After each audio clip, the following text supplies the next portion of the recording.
Hello, everyone. Long time no see. Welcome back to Essay Writing in English. Today, um, instead of doing a PowerPoint, I decided to make this type of video where you can see me, and I can also show you my screen because we are going to go through Unit 1 in our textbook. And I thought this would be a good way so that you can see me, but also I can show you my screen and you can look at the textbook and we can go through the homework together. So I've got my printed copies here with notes, and I've also got the screen here to show you. So we're going to go through this little by little and see what we can come up with. So let me go back to the beginning. I want to go to page 4 here. Okay, so we had this egg salad sandwich paragraph, and I asked you to read that. So we'll read that together now, and then, so we've got our title here. We talked about that last time.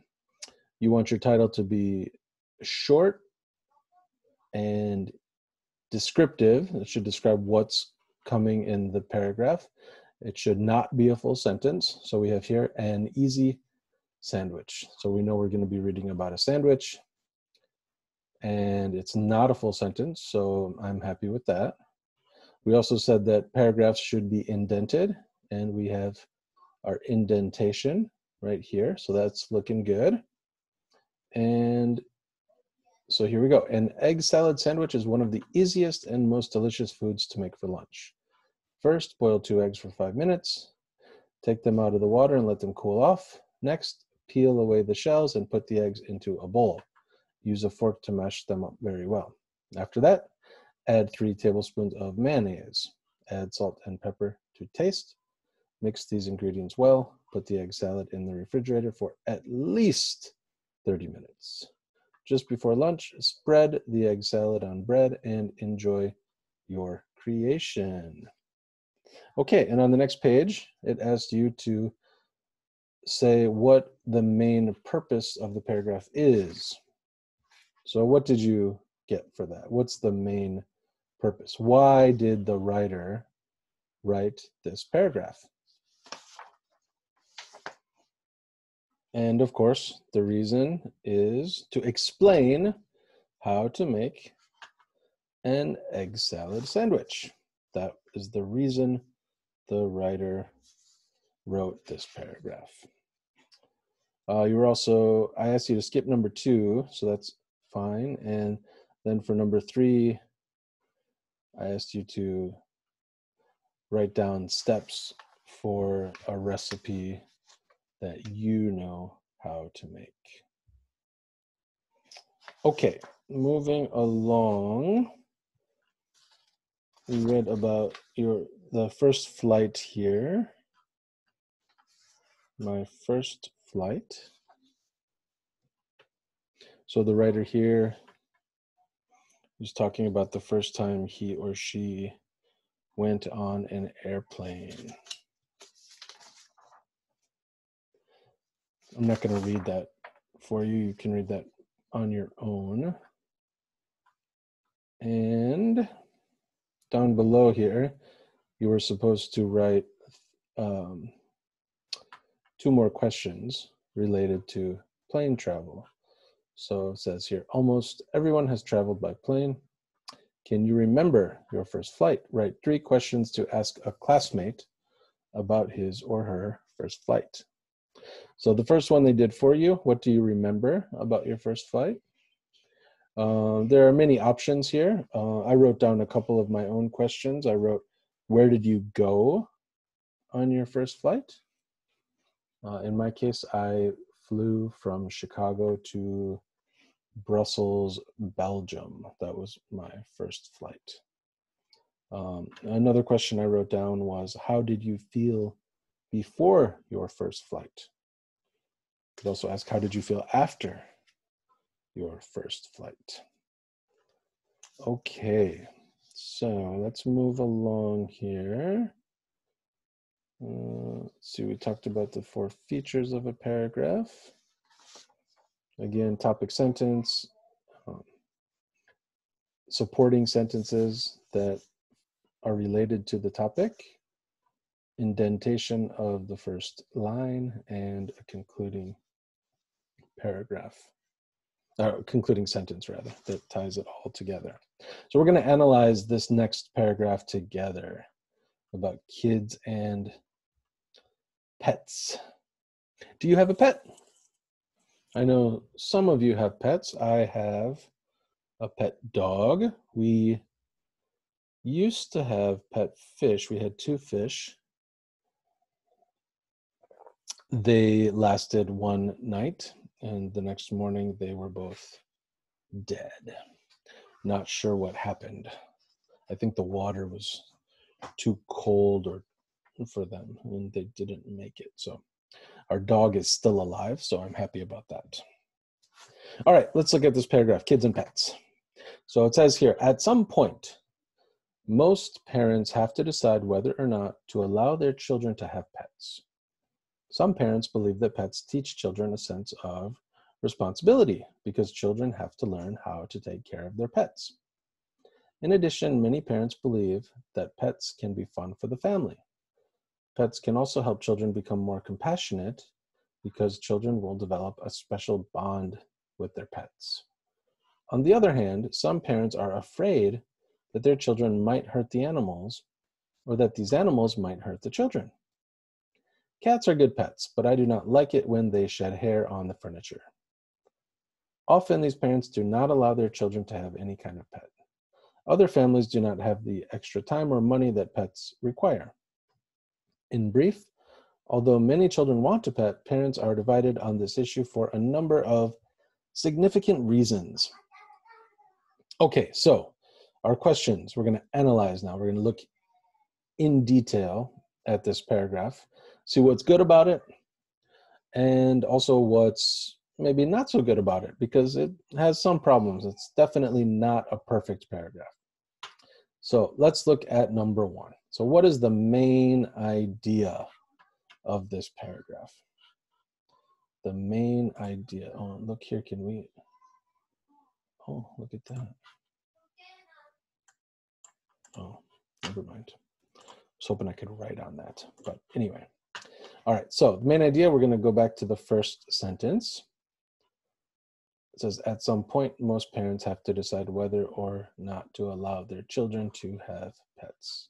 So the main idea is about parents and letting their kids have pets. Okay, how many sentences are in the paragraph? I counted 9. Number 3. How many sentences do not relate to the main idea? Okay, if we go back to our main idea, it should be about parents and letting children have pets or not. So every sentence should be related to that. All right, so parents, children, responsibility, pets, that sounds good. Parents, pets, family, okay. Pets, children, pets, that sounds good, that's related. Some parents are afraid children might hurt the animals. That's okay. Suddenly here though, cats are good pets, but I do not like it when they shed hair on the furniture. That seems to not go along. Cats are good pets, but I do not like it when they shed. So we're talking about pets generally. There's nothing about cats in the rest of this paragraph. And then it's also using I, the subject pronoun I here. This sentence is a problem. So we could just take that right out of the paragraph. And then we go back to often these parents don't allow. So parents, children, pet, that's okay. And then pets, family, that's okay. And then we have our concluding sentence. So we just need to take out that one sentence, cats are good pets, that sentence. All right, number 4, a line under the topic sentence. We already talked about that one. That's at some point, most parents have to decide whether or not to allow their children to have pets. Number 5 asks how many lines there are. So this is not sentences, but lines in the paragraph. So this is 1 line, 2 lines, 3 lines, 4, 5, 6, 7, 8, 9. There are 10 lines in this paragraph. Number 6, what do you call the gap at the beginning of a paragraph? That's this little gap right here. And we saw up above, that is called an indentation. Indentation. You have to be sure to indent the first line of your paragraphs. And this paragraph is, in fact, indented. Number 8, draw 2 lines under the concluding sentence. So that is the last sentence in the paragraph here. In brief, although many children want a pet, parents are divided on this issue for a number of reasons. Okay, so that was our analysis of this paragraph about kids and pets. All right. So let's go ahead. We skipped activity 8. And activity 9, this student use of computers was an example that I asked you to read. The next one, Simon Bolivar, we skipped. We also skipped South Carolina, Jim Thorpe. But we did do this one, why I avoid breakfast. So let's go ahead and look carefully at this one. Why I avoid breakfast. Is this a good title? Let's see, is it a full sentence? No, it's not, and it shouldn't be, so that's okay. Is it short? Yeah, it's pretty short. That looks good. Does it give us some information about what we're going to read about? Yeah, avoiding breakfast. So I know from reading the title that this person does not eat breakfast usually, and I'm going to find out the reasons why this person doesn't eat breakfast. So yeah, I would say that's a pretty good title. Before reading, I can see here that this is indented, so that was well done. And now then, let's go ahead. How many lines do we have? 1, 2, 3, 4, 5, 6 lines. All right, let's go ahead and read, and then we'll analyze it. So, like many people, I prefer to skip breakfast. Skip breakfast, to not eat breakfast. You can skip breakfast, but don't ever skip class. You don't want to skip class. I am not a morning person, so it is very hard for me to wake up and then prepare breakfast. To be a morning person, someone who likes to get up early and wakes up with a lot of energy, ready to go. So if you are not a morning person, it's very hard for you to wake up and get moving. So if you're not a morning person, you probably don't want to wake up and start making breakfast. You probably prefer to sleep in. In addition, I do not like to eat breakfast because it makes me feel full the rest of the morning. With this uncomfortable feeling in my stomach, it is difficult for me to do my work well. Finally, I am very concerned about my health, so I avoid fatty kinds of breakfast foods, such as scrambled eggs, buttered toast, or fried sausage. Although others may not agree with my decision, I choose to skip breakfast most of the time. Okay, so what's the topic? We knew that just from looking at the title here. The reasons why this person does not eat breakfast in the morning. Does it have a topic sentence? Absolutely.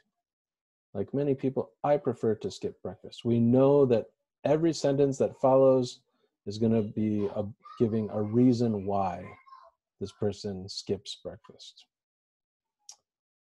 Number 2, are all the sentences related? In this case, they look good. Let's see, not a morning person, so it's hard to make breakfast. It makes me feel full. It's another reason. And this sentence here is related to the feeling full. With this uncomfortable feeling in my stomach, because I feel full, it's hard for me to work. So that still relates to a reason why. And then concerned about health, and a lot of breakfast foods are fatty. So that's another reason why. So yeah, I'm happy with all of those sentences. They are all related to the main idea, the topic. And number 3, we already talked about. The indentation is right here. That looks good. Number 4, the concluding sentence.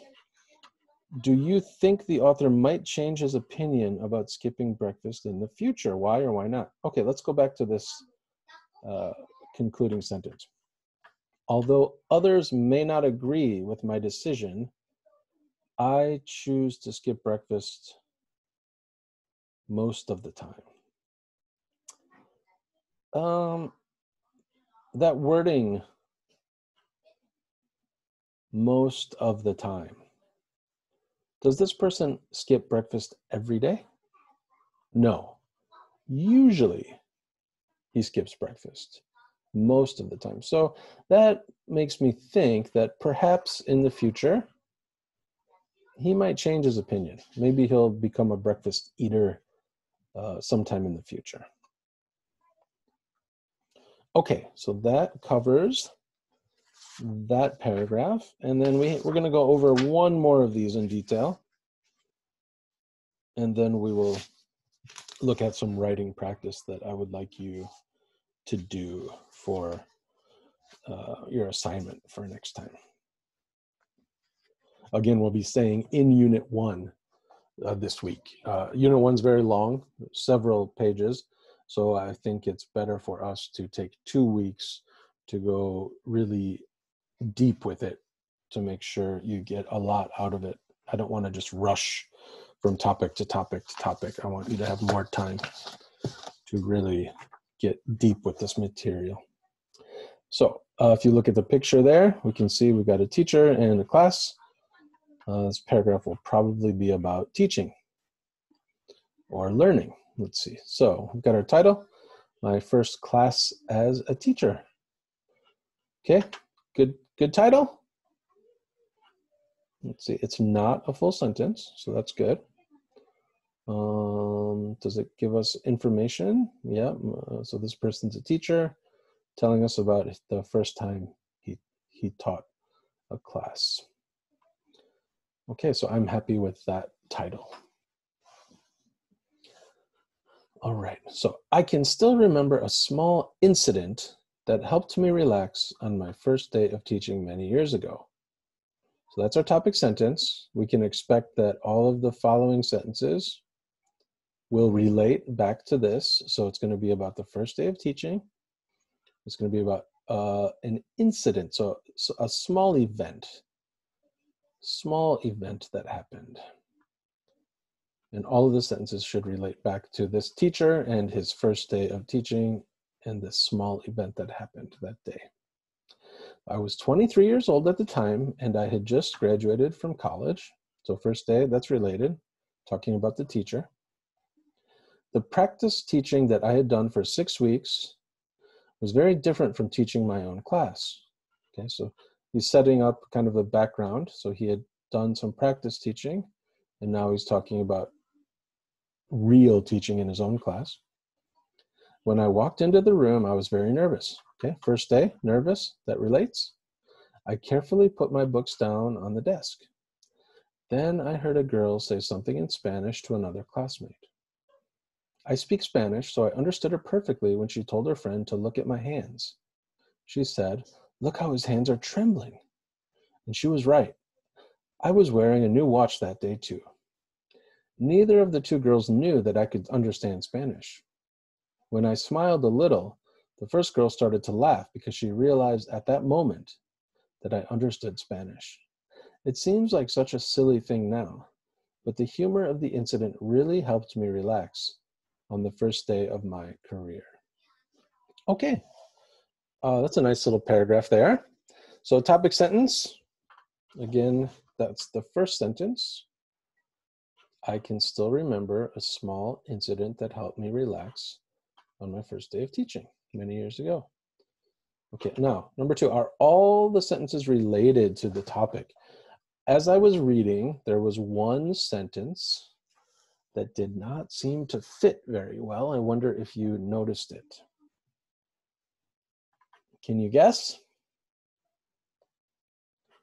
Yes, this one. I was wearing a new watch that day too. That has nothing to do with the first day of class or the incident. It sort of relates to the hands because his hands were trembling, but there's no reason to tell us about that new watch. That new watch had no role in the story. The girls were noticing his hands trembling, they were shaking. But the watch, that doesn't help us. That doesn't give us any information we need to understand the story. So you can go ahead and cross that sentence right out. And is the first line indented? Yep, looks good. And the concluding sentence, it seems like such a silly thing now, but the humor of the incident really helped me relax on the first day of my career. Okay, let's see what next we're gonna do. Activity 10.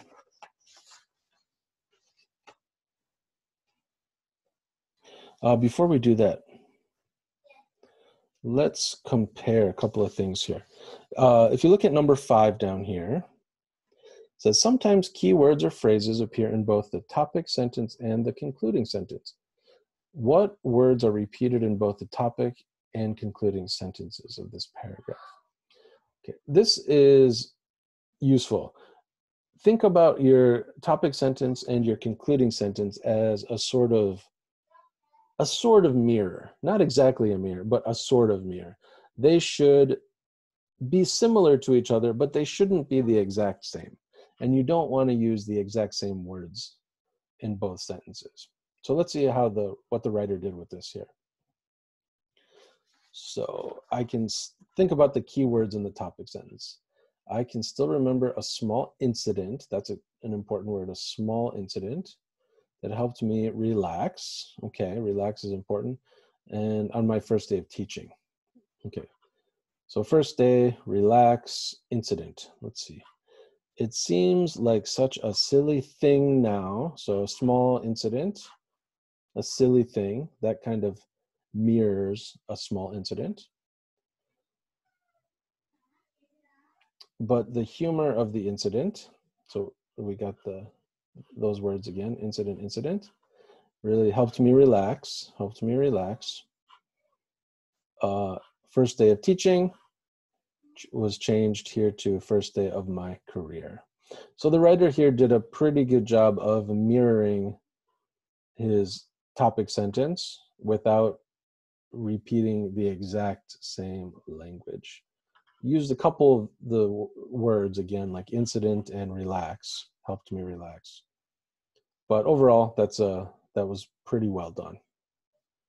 And you should also try to do that when you write your paragraphs. You want your topic sentence and concluding sentence to be similar, but not exactly the same. Okay, let's look at activity 10. I'm going to put this over here. And we were supposed to fix these capitalization and punctuation mistakes. And so what I did was I rewrote this in a Word document that I'll show you here. I'll try to put these next to each other. And I turned mine into a full paragraph here. So it says most countries are in one continent, but Turkey lies in both Asia and Europe. So you can see here what I fixed. I made a capital M and capital T for Turkey because it's a country. And then Asia and Europe both get capitals because they are continents. Okay, the Asian part, Asia again, and European. And of course, we need a period at the end of both of those sentences. Okay, the 8 countries that share a border with Turkey are, okay, all of these country names need to be capitalized. They are proper nouns. Then we have Turkey has coasts on the Mediterranean Sea and the Black Sea. So again, Turkey is the country plus it's the first word in the sentence, needs a cap. And then sea names are all proper nouns. So Mediterranean Sea and Black Sea need to be capitalized. Okay, half of Turkey's land is higher than 1,000 meters. So just Turkey and half need to be capped. And of course, period at the end. In fact, 2/3. Turkey's land is higher than 800 meters. So the I is the beginning of the sentence, so that should be capped.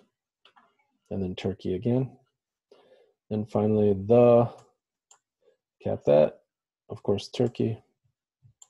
It's one of the reasons that millions of tourists visit this country every year, and period at the end. Okay, so that's what you need to do for activity 10.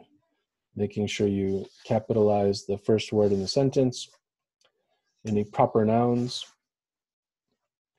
and putting punctuation at the end. One thing to be careful of is this.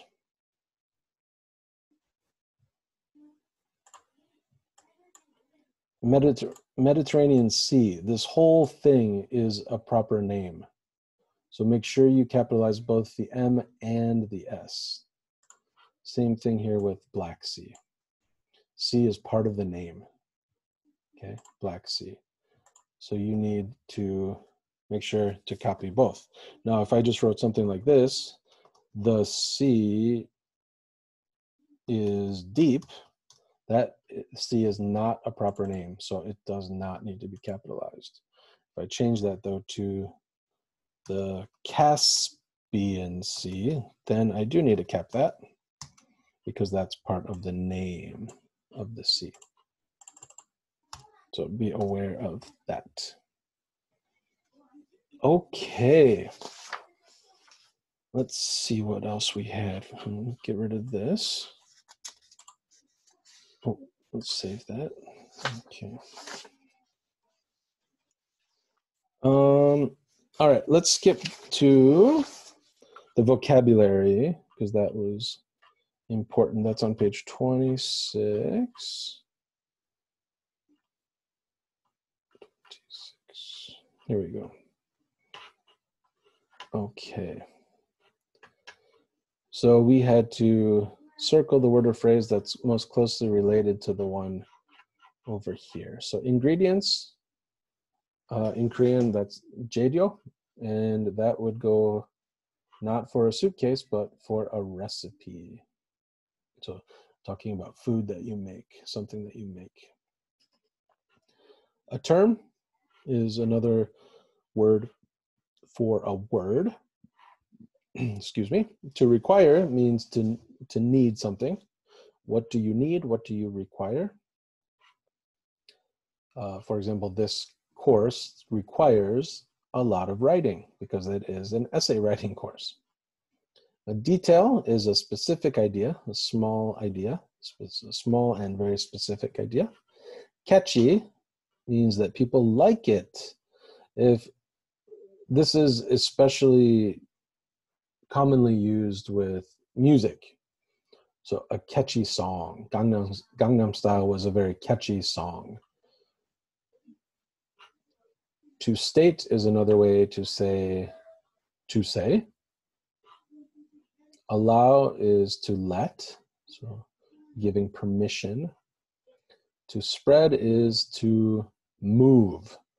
So, for example, coronavirus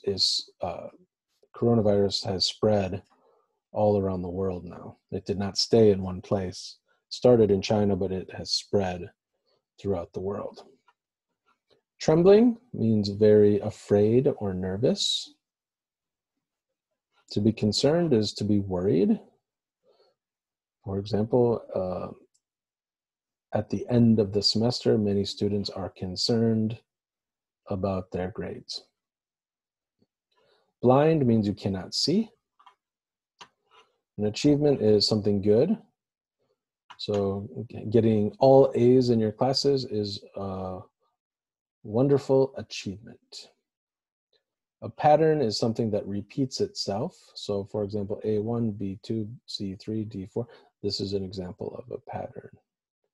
We can predict what will come next. F6 would come next. And to spot, that's another way to say to see something. Right? I spotted my friend in eMart.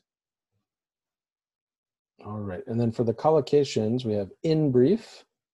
Water is composed of or made up of a large gap. There is a large gap. To avoid eating fried foods. My doctor said I should avoid eating fried foods because fried foods are not healthy. On the other hand, we saw this in one of our paragraphs earlier in this lecture when you're comparing something. On one hand, you should do this. On the other hand, you shouldn't do this, for example. To peel, we peel a banana. Some major changes in something. A serious issue, even though, and consist of, to be made up of something. Okay, so you also had, for your homework, you had to write a paragraph. These were some examples and some ideas that I gave you that you could write about. For homework today, for this class, I want you to go back into the unit and you're going to choose two paragraphs, any ones that you want. You can do ones we talked about, or you can even do ones that, for example, we skipped. If you want, you could use this one. What you're going to do is use the paragraphs in this unit as examples. You're going to change the topic, and you're going to, we call this shadow, not copying. You're not going to copy the paragraph, but you're going to use the grammar structures in the paragraph, change out the keywords, and write your own paragraph. So for example, this one, the state of South Carolina. For example, I might choose a different state. Maybe I would choose my home state, which is up here, of Wisconsin, and maybe I'm going to explain some of the products and things that Wisconsin is famous for. So what I would do is first read through this one. Okay, let's see. So valuable for its industries. Textile, okay, in addition. And in fact, what I will do is open up a new document and I'll show you how I would do this. So I'm going to just go ahead and say, all right, I'm going to call mine the state of Wisconsin. And I'll go ahead and tab, indent. Okay, so this one, there was a problem here. This is not a good topic sentence. Okay, so I'm going to make a topic sentence for this one. So Wisconsin is famous for many different products. Okay, and then I'm going to say, so this sentence, this first sentence would come next. So first, Wisconsin is known as the dairy state. The dairy state. So there are lots of cows in Wisconsin. It's known as the dairy state. So because of this, Wisconsin is famous for cheese. Okay. Now I can do let's see here. In addition, okay, so I'll use this to help me. In addition, Wisconsin, let me see. In addition, one of its most important, I'm going to change cash crops, change that to, in addition, one of its most important products is beer. Wisconsin is famous for beer. If you've heard of Miller, that is from Wisconsin. Miller beer. So in addition, one of its most important products is beer. And you can continue like that. So you're going to use the original paragraph as sort of the structure, and you're going to make your own topic and use some of the keywords in here to help you write your new paragraph. So for example, I used like first, and I used in addition, things like that.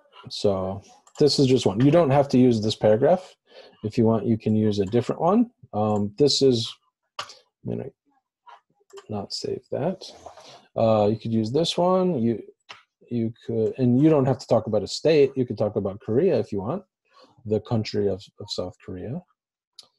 If you want to write about a person, you could use this Jim Thorpe example. You could write about an athlete, or doesn't have to be an athlete. Could use this as a sort of biography example. Why I avoid breakfast. Maybe there's something that you avoid that you want to write about, or something you always do. For example, why I always wake up early, if you're a morning person. Okay, and then give the reasons why. Using the language here to help you. If you had a first in your life, the first day in university, or first day in high school, something like that, you could use this one as an example.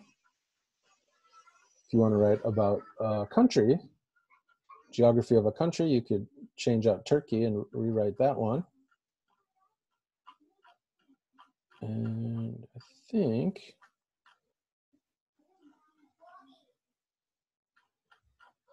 that's it. So go ahead and choose, again, 2 paragraphs from Unit 1. Any of the paragraphs you want. You're going to change the topic, and you're going to use the structure of the paragraph to help you write your own paragraph about your own topic. And I will post a couple of my own examples on Canvas. And you will also post on Canvas. You're going to just type this right into the online discussion for week 2. Okay. that covers everything I wanted to talk about for this unit. Next week, we will, let me turn off my screen share. Next week, we will pick up with Unit 2, and we'll get into how to develop ideas for writing a paragraph. So again, for this week, which is week 2, we're just continuing to go deeper into Unit 1. Next week, we'll get into Unit 2. All right, I hope you've enjoyed this, and if you have any questions, I'll be happy to answer them. Send me a Kakao message, and also be sure to leave a comment below this video on YouTube for your attendance in this class. All right, again, I hope we can meet in person soon once this Corona thing gets under wraps, and I look forward to meeting you and seeing you in person then. Until then, have a great day.